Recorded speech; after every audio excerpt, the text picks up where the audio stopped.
This edition of CES Tech Talk is brought to you by Deloitte. Hey Tech Talk listeners, it's Hanish Patel from Deloitte's User Friendly, the podcast where my guests and I explore the latest trends in tech, media and telecom and turn them into something a little more user-friendly. We just launched Season 4 and have some exciting topics coming up, from connectivity trends to sports through to digital reality. If you enjoy CES Tech Talks, I highly recommend checking us out wherever you listen to your favourite podcasts. Till then, happy listening.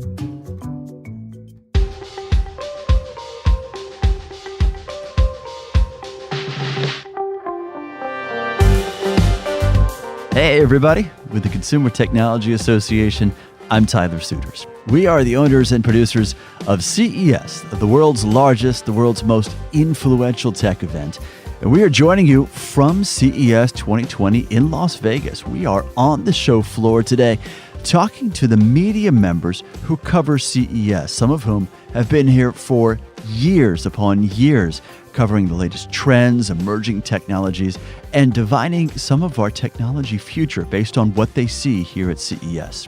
Today, a broad conversation with these journalists about all things here on the show floor at CES 2020, from 5G connectivity to AI applications, robotics to smart cities. We'll cover everything, or at least as much as we can get in one podcast, all on this special edition of CES Tech Talk from the CES 2020 show floor.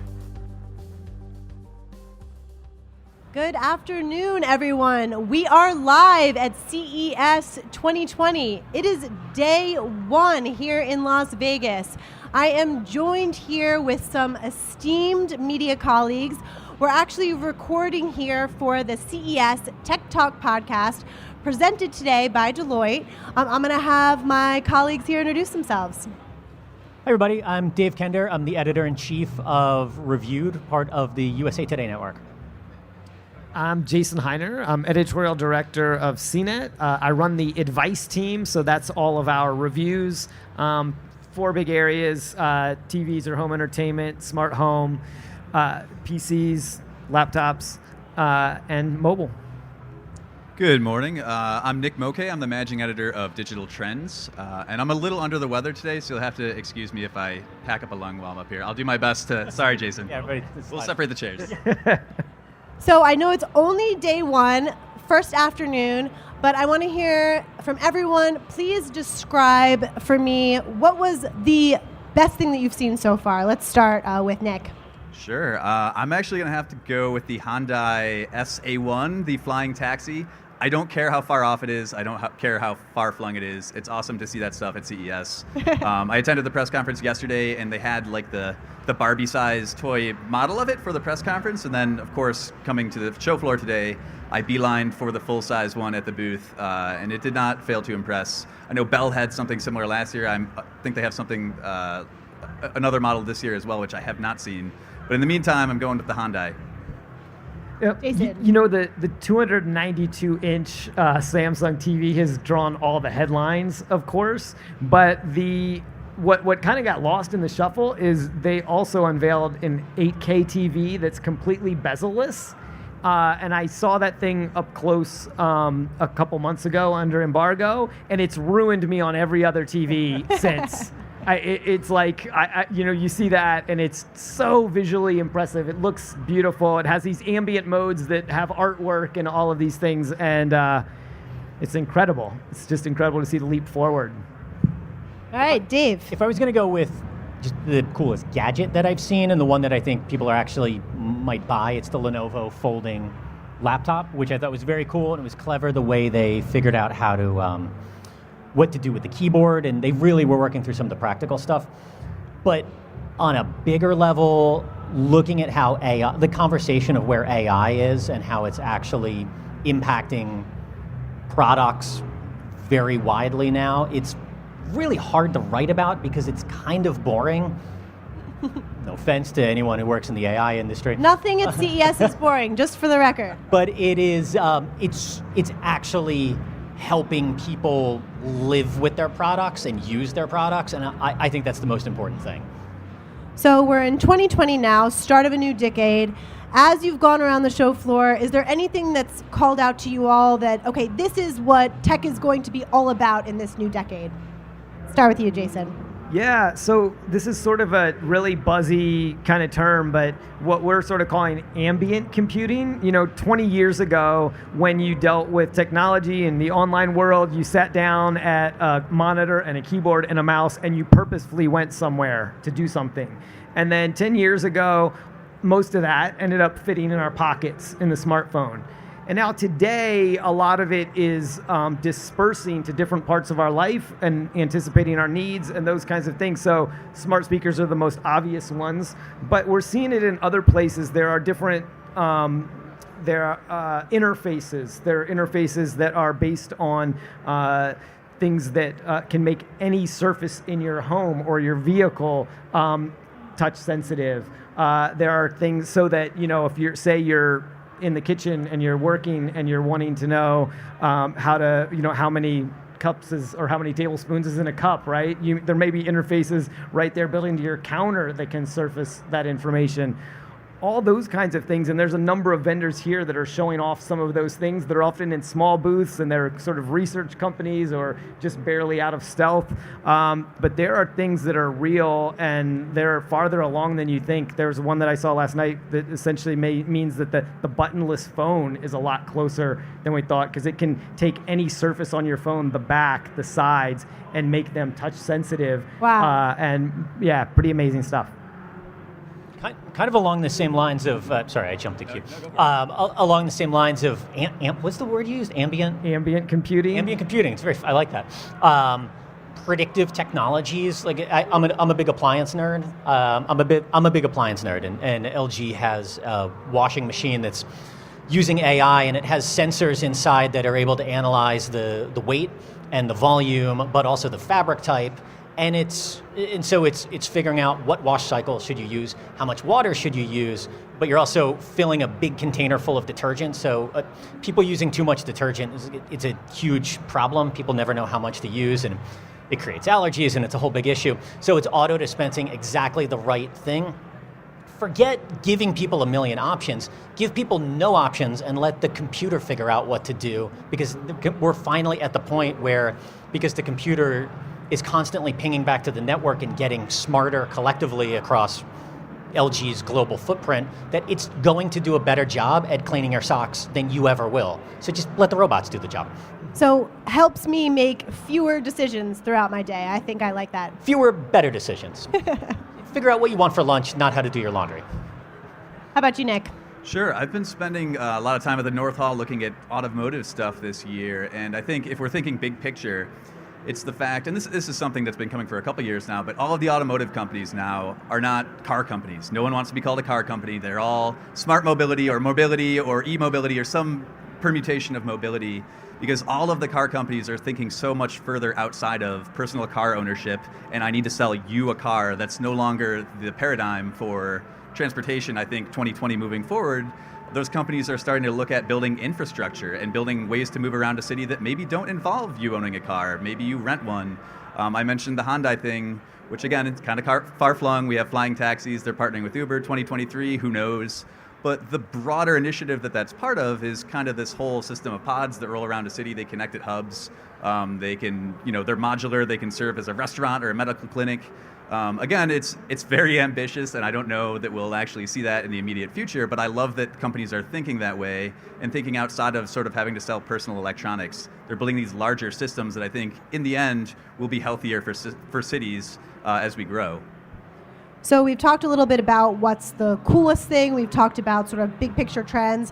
What's the most useful thing you think you've seen so far? Dave, let's start with you, if you're ready.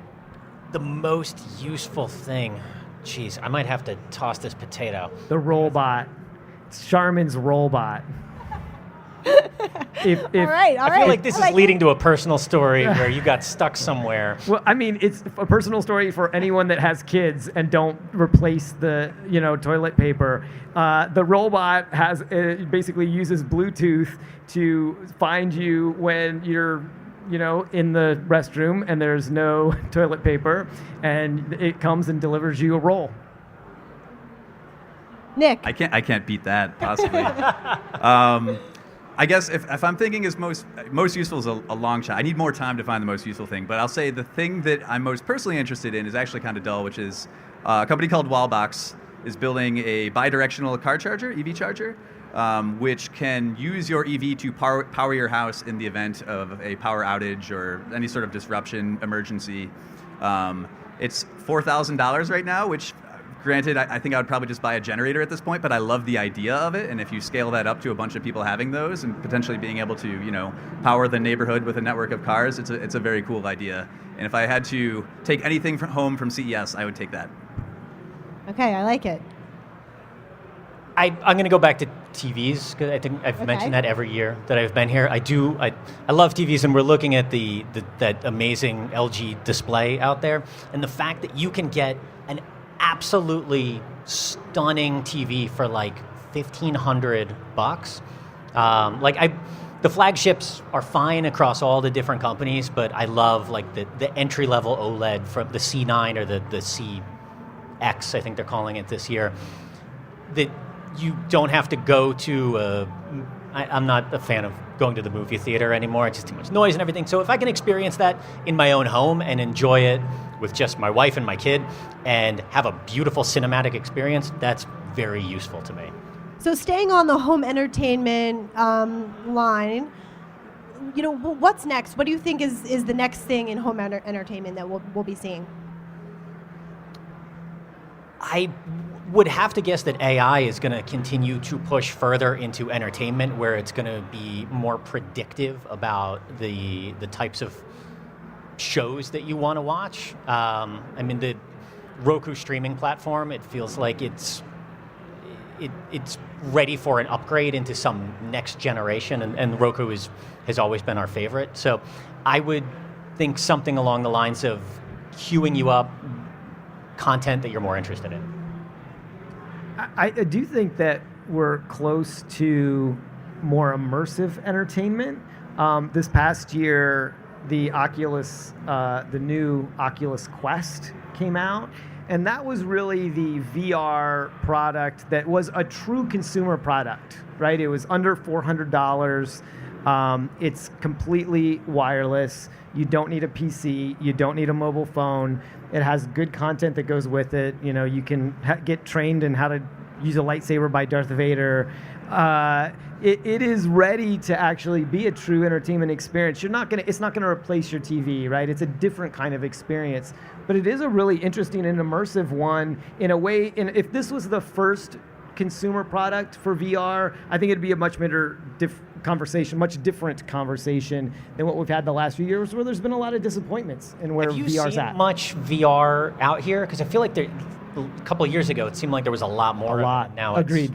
Is it getting quieter but better, or what's happening? Exactly. Oh, okay. That's my thought. Well, that's good. That's my thought. Yeah. I want it to be VR as well.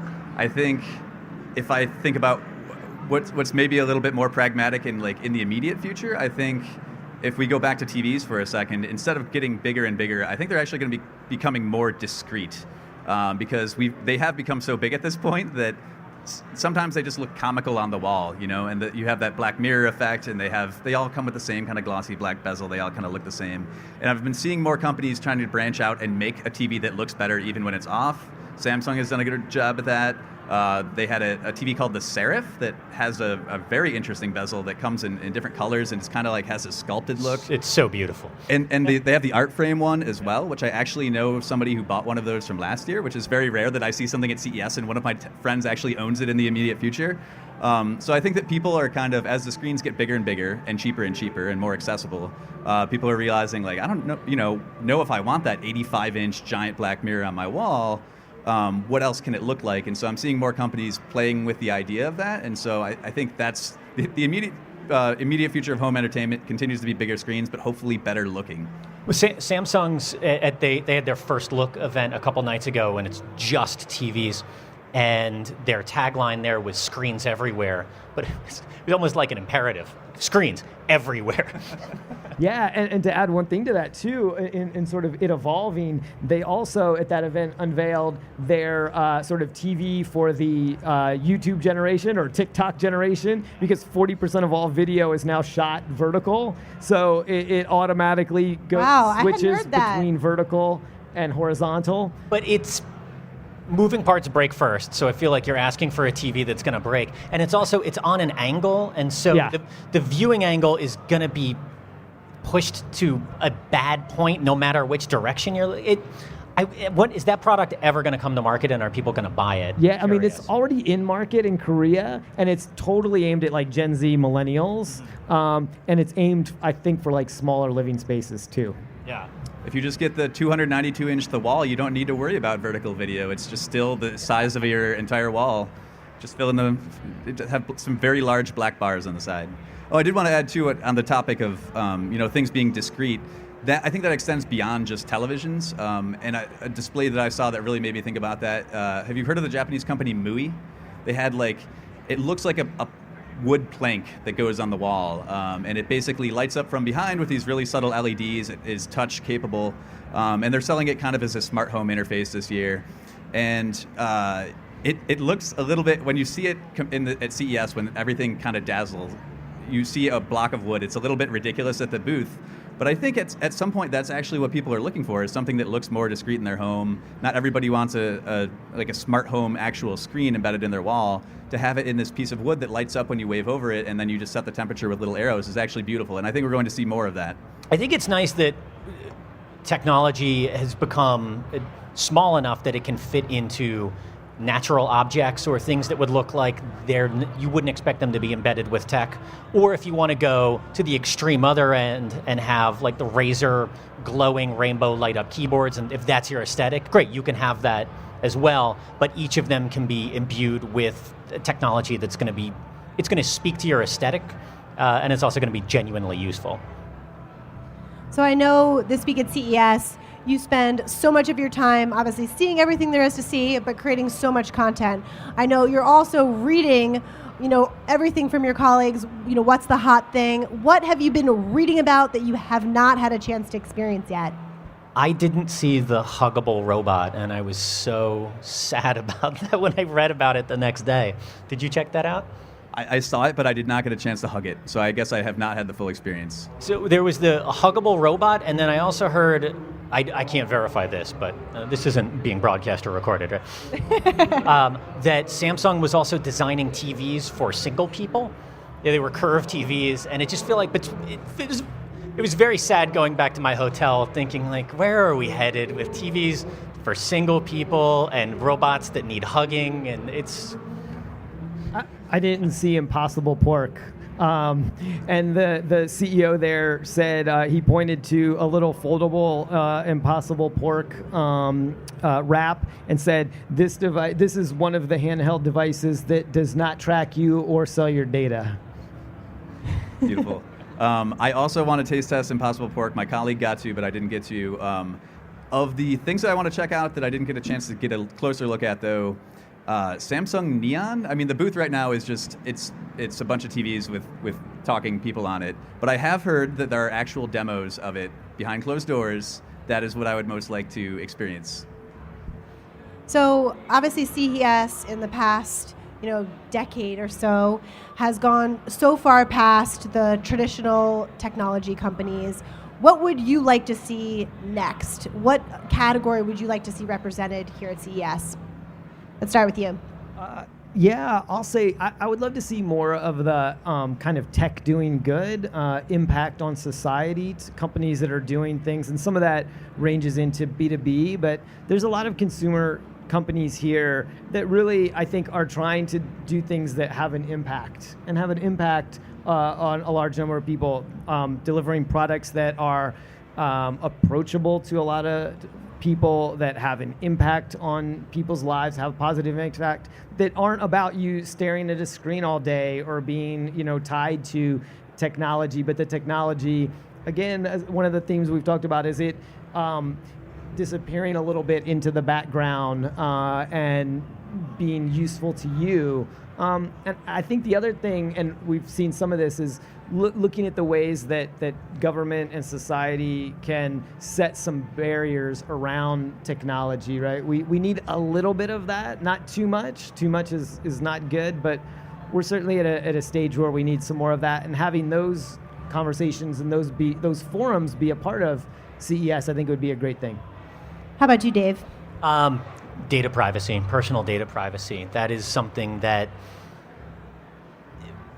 there is so much data that's being collected in which we all know, but every feature that gets rolled out in all these press conferences I was sitting in that are going to make the product, 10% better at this, 10% better at that.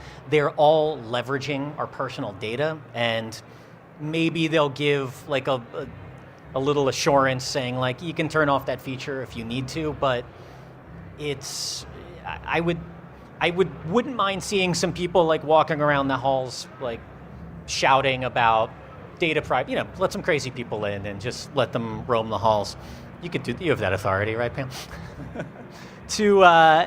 Just to remind people that there's a very serious trade-off here for convenience, and convenience is great. And if you are willing to give up that data, if you're aware of what you're giving up, that's fine. That's a cost. Money is a cost, and personal information is a cost as well. But to be aware of what's being collected. Nick? Yeah, in terms of a category that I would like to see better represented, I'm actually going to go with food, and I think Impossible was a really good start. I mean, we've had Impossible back 2 years in a row now. I think it's a great product. Again, I look forward to tasting it. I can't vouch for it yet, but I hear very good things. And I liked what Jason was saying about tech to solve problems, tech for good, and I think that food is a really good vehicle for that. A lot of problems in the world right now somehow stem from food, and Impossible is a good solution for the sort of emissions-related, environmental concerns related to food. But there are other problems related to food as well that I think tech could help solve. I mean, obesity is one of the number one preventable causes of death in the United States. And what's to say we can't engineer our way out of that problem with some better engineered foods? Not necessarily fake meat, but some foods that taste really good that are also really good for you. We haven't had that at CES yet, and I would like to see more sort of food tech in the future that isn't just a 3D robot that makes something out of frozen yogurt or whatever. That stuff is cute, but I think there's actually a lot of problem-solving potential with food specifically, and I love that Impossible is kind of getting that ball rolling this year and last. So we just have time for one more question. So my question to you is, based on what you've seen so far, what's the one word that you would use to describe CES 2020? Don't everyone jump up now. I'll go first on this one because it's something I've been thinking about, which is I'm going to say optimistic, and I say that because I think in 2019 the atmosphere around technology, in large part due to the privacy issues that you were talking about earlier, really shifted. And I mean not just in the industry, but among friends, family, conversations I have around campfires, view technology often as a villain now. It's a very pronounced change. And it's very refreshing to come to CES where technology is still kind of the hero, is still viewed as a way to solve problems, a solution to things. And I've noticed that more this show than at other shows. And I don't know if that's because people are more optimistic at the CES or the atmosphere outside is just so much darker. But I very much appreciate sort of that entrepreneurial zeal and like optimism for technology that I find at CES. I'll say experimental. CES used to be a place where companies showed off products they were bringing to market, and buyers came and decided, oh yeah, we want one of those. We need to get that in our store and that, and more, it's a place where companies are showing off concepts and seeing what people get interested in. And then they decide, will we actually bring that to market? And so that makes our job a little more interesting because our job has to be a little bit more analytical, a little bit more consumer advocacy, thinking through these products. Some look great in a demo, but they don't always pan pan out, there's problems with them. It might be a data privacy problem. It might be a usability problem, or a problem with the fact that there are too many other products like it that do similar things. So the onus becomes on us to really advocate for the consumer and see, okay, is this being done in a way, at a price, at a solving a solution that really is going to matter and have an impact. I would say connected, which is, that's not a new theme. We've been hearing that probably for 10 or 15 years maybe, but I love the fact that if you are coming out with a smart home product, you absolutely have to work with all the major ecosystems. If you are coming out with a TV, you have to work with every entertainment platform. You're no longer encouraged. In fact, the market actively discourages you from trying to build a top-to-bottom ecosystem where you own the device and you own the software and everything. You are forced to play nice with each other to a certain extent, and ultimately that's a win for the consumer. Well, Dave, Jason, Nick, thank you guys so much for coming in and talking to us today about all of your thoughts on CES 2020. Big thank you to Deloitte for sponsoring this podcast today. And make sure to download more CES Tech Talk podcasts. Thanks, everyone. Thank you. All right, coming up next time on CES Tech Talk, we are again on the show floor here at CES 2020 for a media roundtable conversation, new slate of journalists, and a new topic. We are tackling digital health. That's coming up next time on CES Tech Talk. Now, a reminder to you, subscribe to the CES Tech Talk podcast. That way you won't miss any episodes, and you can go back and catch up on some of the ones we've already aired, so you're ready for CES 2020 as it continues. Also, good bet to download the CES 2020 app. That way you can track the panels, the exhibitors, the events that are taking place here this week. As always, none of this is possible without our stars, executive producer Tina Anthony, and our senior studio engineer, John Lindsay. You all are the best in the business. I'm Tyler Suiters. Let's talk tech again soon. This edition of CES Tech Talk has been brought to you by Deloitte. Hey Tech Talk listeners, it's Hanish Patel from Deloitte's User Friendly, the podcast where my guests and I explore the latest trends in tech, media and telecom and turn them into something a little more user-friendly. We just launched season 4 and have some exciting topics coming up, from connectivity trends to sports through to digital reality. If you enjoy CES Tech Talks, I highly recommend checking us out wherever you listen to your favourite podcasts. Till then, happy listening.